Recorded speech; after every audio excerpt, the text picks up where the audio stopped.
Hello दोस्तों, नमस्कार। कैसे हैं आप सभी? आई होप अच्छे होंगे। मैं देशराज आप सभी का स्वागत करता हूं प्रज्ञा एकेडमी क्लासेस में। तो हम लोग पढ़ रहे थे क्लास 10th की मैथ, उसमें भी 2 एक्सरसाइज कंप्लीट हो गई हैं, 2 प्रश्नावली। आज जो है हम लोग तीसरे एक्सरसाइज चलते हैं, तीसरी प्रश्नावली पर।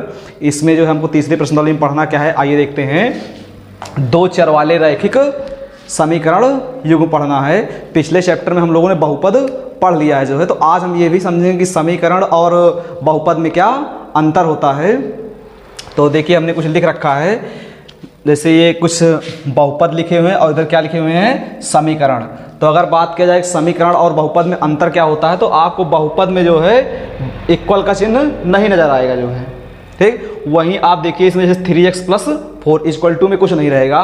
दूसरा देखिए 5x² + 4y + 9, यहाँ = में कुछ नहीं है। अगर यहाँ सेम यही चीज़ इधर देखिए जो है 3x + 4 = 0। अगर आपको इक्वल में कुछ जो है कांस्टेंट वैल्यू नज़र आ रही है या कुछ भी आ रहा है, तो आप उसे क्या बोलेंगे, समीकरण। तो हमें लगता है आप जो है बहुपद और समीकरण में अंतर बहुत आसानी से समझ गए होंगे कि आप बहुपद में देखेंगे बराबर का चिन्ह नहीं होगा और समीकरण में होगा। इतना अंतर है बहुपद और समीकरण में। अब देखिए चैप्टर क्या मतलब है, कह रहा है 2 चर वाले। चर का मतलब समझते हैं, वे राशियां जिनके गणितीय संक्रियाओं में मान बदल जाते हैं। जैसे हमने आपको पिछली वीडियो में बता भी रखा था चर कौन कौन से होते हैं। x, y, z हो गया, a, b, c हो गया। देखिए चर क्या होते हैं, जैसे a, b, c या फिर कह लीजिए x, y, z। ये जो है चर राशियां हैं, इनके मान क्या होते हैं, बदलते रहते हैं। तो चैप्टर का नाम है 2 चर वाले रैखिक समीकरण। रैखिक शब्द का मतलब होता है कि चर की अधिकतम घात क्या होनी चाहिए, 1 होनी चाहिए। इस रैखिक का मतलब होगा चर की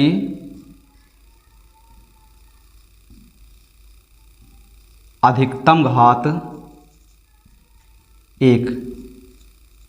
अगर किसी चर की अधिकतम घात क्या है, 1 है, तो क्या होगा, रैखिक बहुपद होगा जो है, ठीक, या रैखिक समीकरण होगा। तो समझिए यहां पर हमने कुछ लिख रखे हैं जो है समीकरण। देखिए इसको, इसमें देखिए कितने चर हैं, 1, 2, 3, x, y, z 3 चर हैं। तो इसे क्या बोलेंगे, 3 चर वाले रैखिक समीकरण। समीकरण क्यों बोलेंगे, क्योंकि इसके इक्वल टू में क्या है, 5 है। अगर इक्वल में कुछ ना होता तो क्या बोलते, 3 समीकरण वाला बहुपद बोल देते। लेकिन अगर इक्वल टू में कुछ तो क्या बोलेंगे, समीकरण बोल देंगे।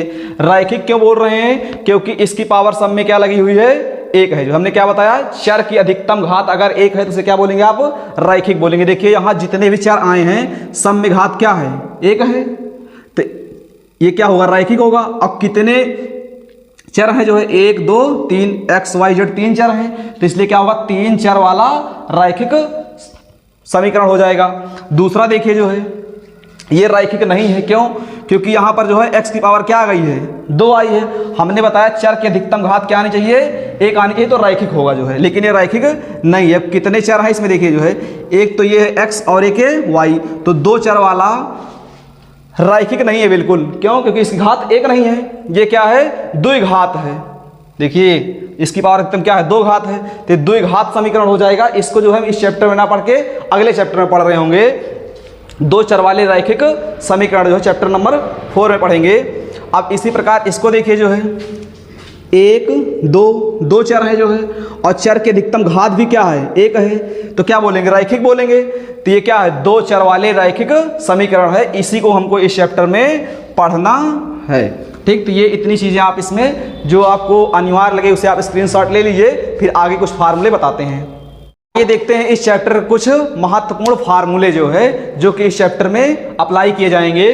पहला फार्मूला है कि 2 चर वाले रैखिक समीकरण का जो मानक समीकरण होता है वो क्या होता है। आप देखिए इसको, ये होता है a1x + b1y + c1 = 0।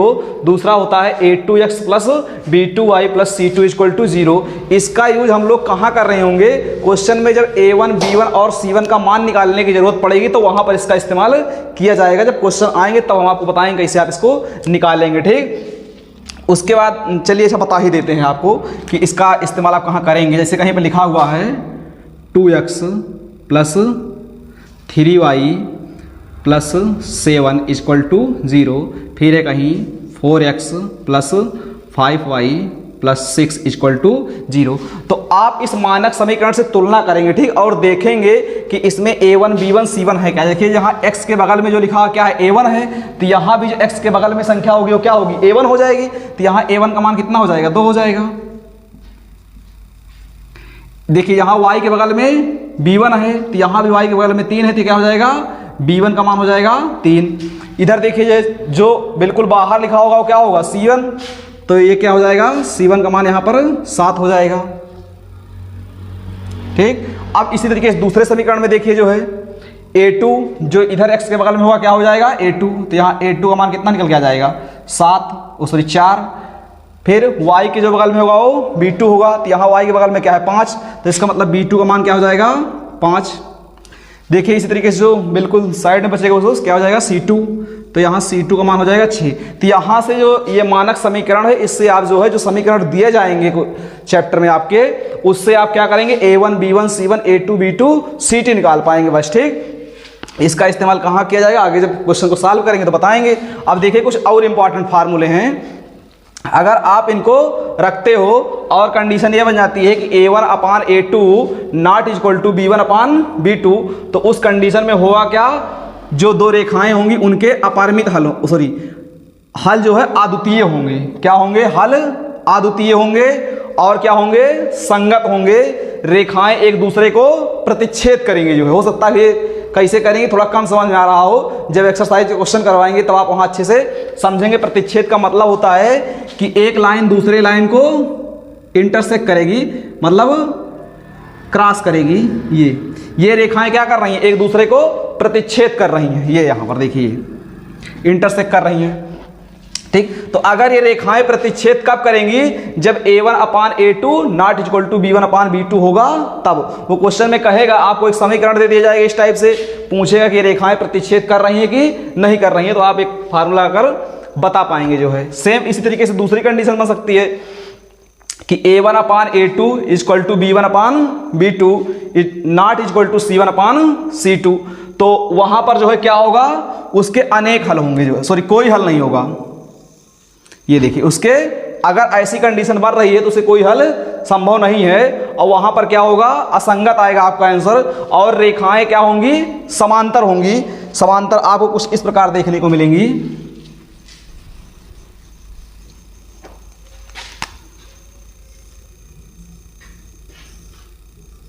ये समांतर रेखाएं होंगी जो है।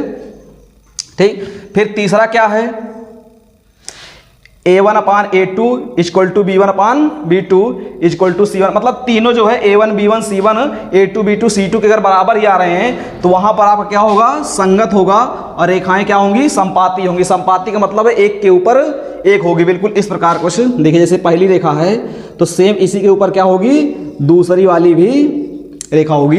ये रेखाएं क्या हैं, संपाती हैं। इसका मतलब यहां पर अनंत हल होगा।